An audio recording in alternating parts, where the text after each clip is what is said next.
La rôdeuse de la mer et du feu. Chapitre 6. Vindicael.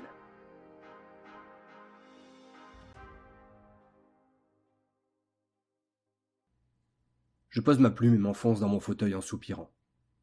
Je place mes mains sur ma nuque et m'étire, en me basculant contre le dossier. Mes vertèbres craquent. Aujourd'hui, au 12e jour de Tvimanir de l'année 2032 après la chute, les rapports qui jonchent mon bureau ne me prédisent que des malheurs. J'ai la désagréable sensation que tout va de travers cet été. Les missions de reconnaissance ne relatent que de sales nouvelles, et celles de chasse aux sombres bêtes ne cessent de s'accumuler sur ma table. Je penche la tête en arrière et fais rouler un cure-dent sur mes lèvres. Mes yeux se posent sur les poutres au-dessus de moi. Des toiles d'araignée épaissent les décors. Un sourire se dessine sur mon visage. La sœur de ma fille, Arrakis, une immense tarancasse, m'a toujours menacé de me pourrir la vie si je retirais de mon plafond les demeures de ses petites cousines. Bien que je ne l'ai jamais prise au sérieux, je ne voudrais tout de même pas m'attirer ses foudres pour si peu. Et puis, les araignées des maisons ne sont ni dangereuses ni agaçantes, tant qu'elles trouvent à manger et qu'elles ne sont pas dérangées. Et au final, en regardant le bon côté des choses comme cela, je n'ai jamais de mouche qui me rôde autour. Alors que je contemple l'étoile, une pensée furtive me traverse l'esprit. Lilou me manque. Malgré moi, je la vois de moins en moins. Ses absences sont devenues une routine à laquelle je tente de m'habituer, mais cela n'efface jamais vraiment cette angoisse sourde qui s'installe quand elle n'est pas là. Je sais bien que la mission au Fort Noir n'est qu'une formalité pour elle. Elle n'est plus une débutante. Elle connaît ses terres comme sa poche. Et pourtant, impossible de calmer cette petite voix en moi qui murmure sans cesse de funestes scénarios. Surtout lorsqu'elle tarde à revenir. Je me rassure, bien sûr, en pensant à Arrakis. Qui est de mieux que cette créature pour protéger ma fille? Cette tarancasse est un véritable cauchemar ambulant. Une fois, une seule, je l'ai vue en action. La fureur incarnée. Tel un ouragan de crocs et de pattes, elle a tout détruit sur son chemin. Et le chemin avec. C'était fascinant et terrifiant à la fois. J'ai beau avoir confiance en elle, savoir qu'elle veille sur les loups ne suffit jamais à apaiser complètement mon esprit. Chaque absence, chaque mission, même banale, réveille cette vieille peur enfouie, celle de perdre ce que j'ai de plus cher au monde. Je ne comprends pas vraiment les liens qui les unissent ces deux-là, mais ils semblent incroyablement forts, bien plus que la simple empathie. J'ai moi-même un compagnon aîné sans lier, mais c'est un chat. De grosse taille, certes, mais un chat quand même. Et ma relation avec lui n'a rien à voir avec la leur. Leur fidélité à elle va au-delà de tout cela. De l'amour peut-être ? Oh, j'en doute. J'ai toujours eu du mal à imaginer Arrakis débordante de sentiments. Et pourtant, cette araignée veillait sur les loups bien avant que je ne les rencontre. Quoi qu'il en soit, ces deux comparses inséparables chérissent les voyages loin de tout et la soif de découverte. Chaque fois qu'une mission de chasse au trésor ou de reliques perdues arrive, elles répondent présentes immédiatement, même si cela les mène dans les grottes de Khalt ou au fin fond du grand désert. D'ailleurs, malheur à moi si je confie ce genre de tâches à d'autres membres de la guilde. À la fin de l'académie, j'ai été très réticent à ce que Lilou devienne raideuse. J'en ai été un moi-même, avant de prendre les rênes d'Aurore éternelle. Je sais donc ce qu'il en coûte, et moi, plus que quiconque. Le danger, le combat et la mort sont monnaie courante chez nous, et les funérailles de raideurs sont comme les marées, inévitables et toujours aussi douloureuses, même après toutes ces années. Nous avons encore eu 3 décès la semaine dernière, conclave et alchimiste, je crois. Mais ma fille ne jure que par cela, l'aventure, sans doute affamée par les histoires que lui narre sa sœur à 8 pattes. Sa première mission fut un calvaire pour moi, et elle n'était partie que quelques jours pourtant. Une tâche simple. Elle devait retrouver un fermier disparu aux abords de la Sapine, la forêt au nord de la Grande Vallée, et qui est tristement surnommée Sombre Épine. Mais elle était rentrée, bien que couverte de sang et de bleu, avec une mine si réjouie que je n'ai jamais pu lui dire non. J'appris, bien des années plus tard, que durant cette escapade, Lilou avait trouvé et tué, avec l'aide de sa tarancasse bien sûr, toute une colonie de mange-morts, des carabes fossoyeurs qui errent habituellement aux environs des cimetières, des vestiges de bataille ou des catacombes. Mais ces scarabées-là, corrompus par l'influence de la sapine, avaient succombé au dessein de Silic, et avaient commencé à dévorer les vivants, dont le fameux fermier et sa famille.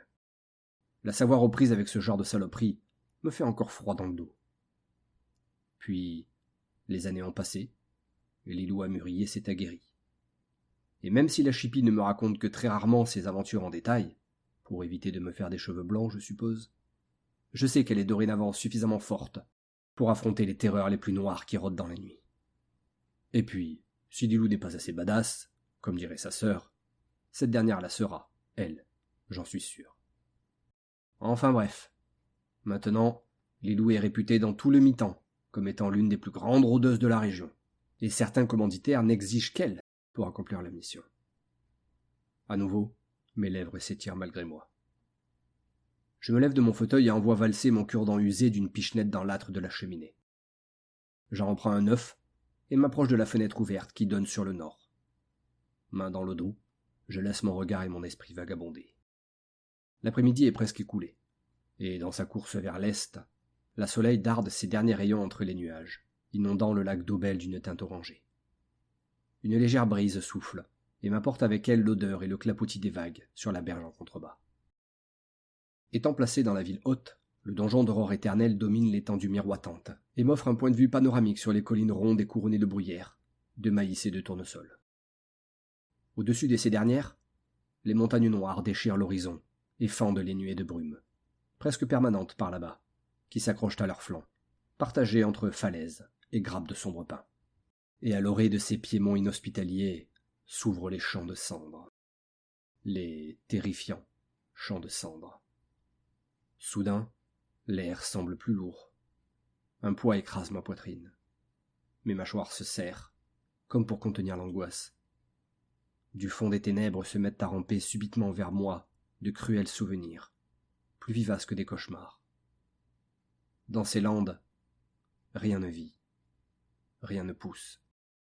Les herbes sèches étouffent sous des scories d'un gris malsain et puant, comme si la terre elle-même avait vomi ses propres entrailles. De hauts monticules calcinés et brisés forment, rangée après rangée, un sordide cimetière hanté et évité de tous, tapissé de fleurs des partisans. Ce lieu est maudit, et plus personne n'ose s'y aventurer. Il y a là-bas, dit-on, des buissons ardents qui y brûlent encore, tellement les flammes qui les ravagèrent autrefois ont été d'une puissance extraordinaire. Je me retourne vers mon bureau. Inutile de ressasser le passé. Ce qui est fait, est fait.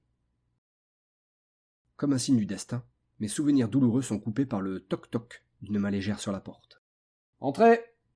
Les battants s'ouvrent et dévoilent ma fille, rayonnante, malgré la crasse qui lui couvre le visage. Aussitôt, le masque d'horreur qui m'avait revêtu disparaît et laisse place à un éclat de joie pure. « Lilou ! Je commençais à me faire du souci !» Alors qu'elle franchit les quelques pas qui nous séparent, une vague de chaleur m'envahit, emportant avec elle toute retenue. Mon cœur bondit, et avant même que je m'en rende compte, je me précipite vers elle, incapable de contenir plus longtemps ce flot d'émotions. Sans hésiter, je l'enlace fermement, mes bras entourant sa taille frêle, mais solide. Elle rit, et ce son, cette douce cascade cristalline, résonne en moi comme un chant oublié. Je la fais tournoyer, son corps léger s'élevant dans les airs alors que j'éclate de bonheur, libéré de l'inquiétude qui m'assombrissait depuis des jours.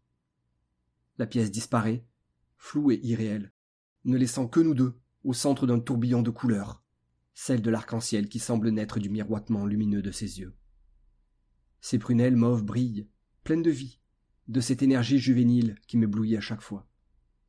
Moi, je ris toujours, mais mes yeux trahissent mon émotion, brouillés par des larmes que je peine à contenir. Essoufflé, je la repose, avec précaution, comme si je craignais de la voir s'éloigner à nouveau. Mais je ne la lâche pas pour autant. Au contraire, je la tire encore plus près, la serrant contre moi, mes mains tremblantes sur ses épaules. Elle est là, enfin, entière. Mon cœur bat contre le sien, et pendant un instant, le monde cesse de tourner. J'ai tant de choses à lui dire, tant d'inquiétudes qui s'effacent par ce simple geste, dans cette étreinte silencieuse. Une perle salée dévale ma joue, mais je m'en moque. Tout ce qui compte, c'est elle. « Tu m'as tellement manqué, ma puce !»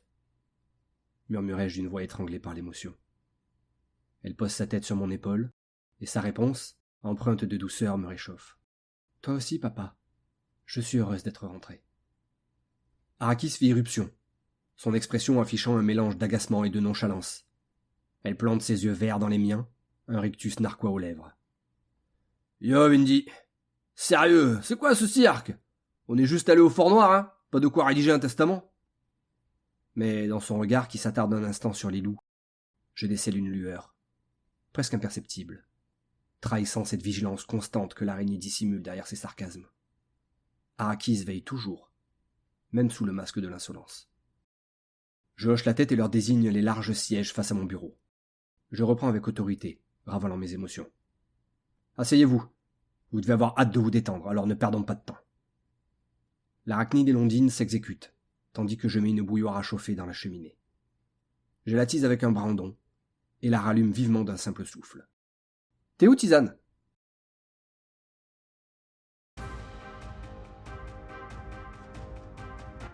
Encyclopédie des savoirs anciens. Les phénix, le peuple du feu.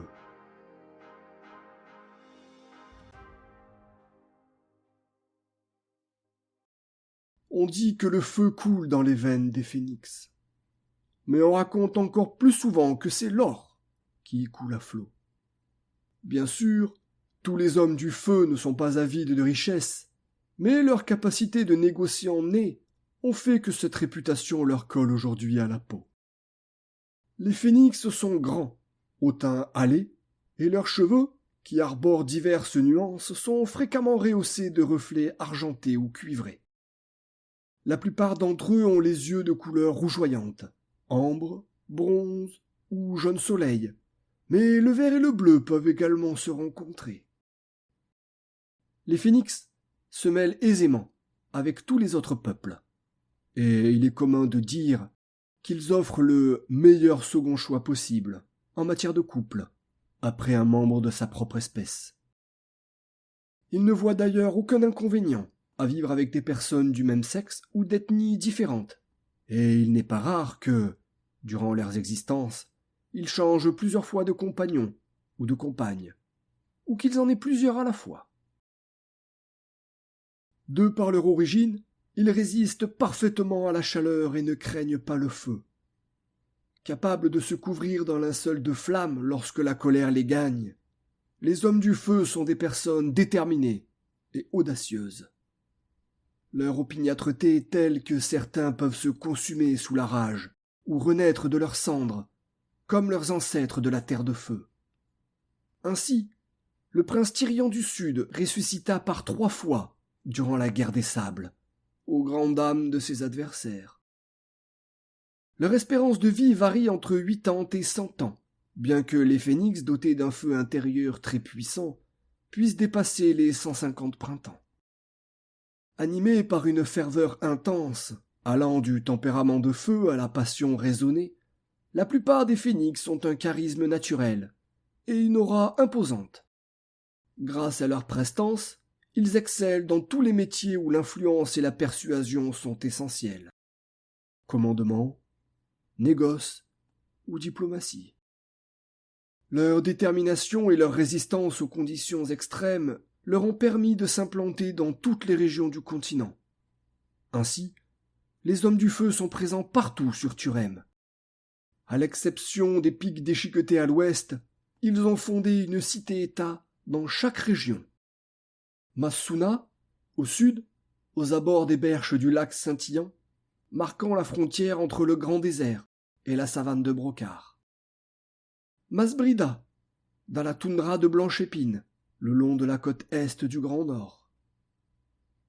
Maskiria, sur l'île de Pierre dans la Grande Vallée, en plein mi-temps central.